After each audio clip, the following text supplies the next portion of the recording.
السلام علیکم ورحمۃ اللہ وبرکاتہ۔ ناظرین، آپ کا استقبال ہے ہمارے پروگرام 5 منٹ کے مدرسے میں۔ ہمارا آج کا پہلا موضوع ہے قرآن۔ اللہ تعالیٰ نے فرمایا وَعِبَادُ الرَّحْمَنِ الَّذِينَ يَمْشُونَ عَلَى الْأَرْضِ هَوْنًا وَإِذَا خَاطَبَهُمُ الْجَاهِلُونَ قَالُوا سَلَامًا۔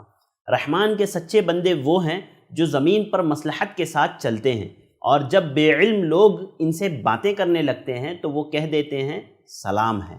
سلام سے مراد یہاں اعراض اور ترک بحث ہے، یعنی اہل ایمان اہل جہالت سے اور جو الجھتے نہیں ہیں بلکہ ایسے موقع پر پرہیز اور گریز کی پالیسی اختیار کرتے ہوئے وہ بے فائدہ بحث نہیں کرتے اور ان کو سلام کہہ کر کے بس نکل جاتے ہیں، ان سے بحث میں اور طرح طرح کی چیزوں میں الجھتے نہیں۔ اس آیت سے اللہ رب العالمین نے رحمان کے نیک بندوں کی 9 صفات بیان کی ہے، جنہیں اللہ تعالیٰ قیامت کے دن اپنے فضل سے جنت عطا فرمائیں گے۔ ان میں پہلی صفت اللہ رب العالمین نے یہ بتائی یمشون علی الارض ہونا، کہ جب وہ زمین پر چلتے ہیں تو اترا کر کے تکبر سے نہیں چلتے بلکہ تواضع اور خاکساری کے ساتھ چلتے ہیں۔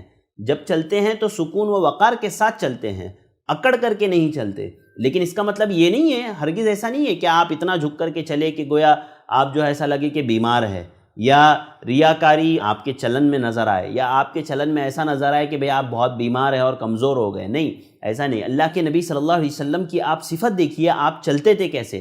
کہتے ہیں کہ جب اللہ کے نبی صلی اللہ علیہ وسلم چلتے تو آپ کی صفت یہ ہوتی کہ آپ چلتے ہوئے ایسے نظر آتا کہ آپ کسی ڈھلان سے اتر رہے ہیں، اس طرح سے آپ چلتے۔ تو میری اور آپ کی چلن میں بھی اس طرح کی چیز ہونی چاہیے، خاکساری تواضع ہونا چاہیے۔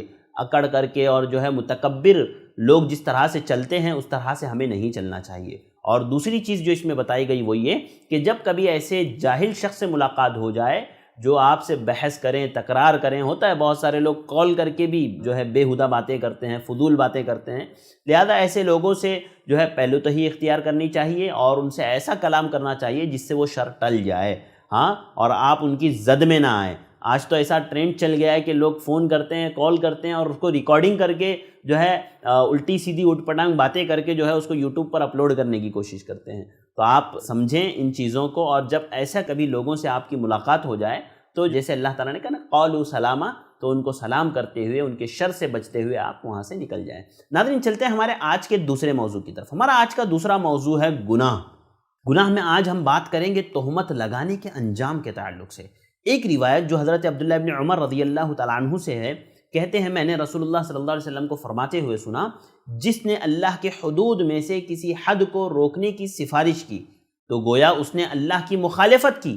اگر آپ اللہ کی حدود، کسی کے اوپر شرعی حد نافذ ہو گئی ہے اور آپ اس کی حد کو روکنے میں سفارش کرتے ہیں تو آپ نے اللہ کی مخالفت کی، اور جو جانتے ہوئے کسی باطل امر کے لیے جھگڑے تو وہ برابر اللہ کی ناراضگی میں رہے گا۔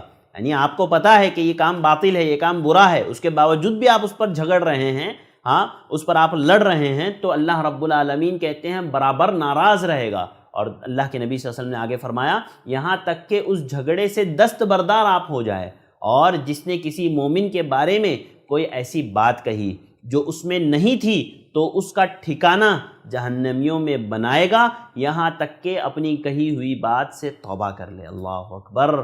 اللہ کے نبی صلی اللہ علیہ وسلم نے کہا کہ اگر آپ نے کسی پر تہمت لگائی، یعنی کوئی ایسی بات کہی جو اس میں موجود نہیں، جو اس کے اندر وہ چیز نہیں ہے، وہ برائی اس کے اندر نہیں ہے، اگر آپ نے اس برائی کی نسبت اس کی طرف کی تو اللہ کے نبی صلی اللہ علیہ وسلم نے کہا کہ اللہ تعالیٰ اس کو مستقل جہنم میں رہے گا، جہنم میں رکھے گا، یہاں تک کہ وہ اپنی بات سے توبہ کر لیں۔ اسی طرح ایک اور روایت جو حضرت ابو ہریرہ سے ہے، فرماتے ہیں اللہ کے نبی صلی اللہ علیہ وسلم نے فرمایا من قذف مملوکہ فہو بریء مما قال جلد لہ یوم القیامت حدا۔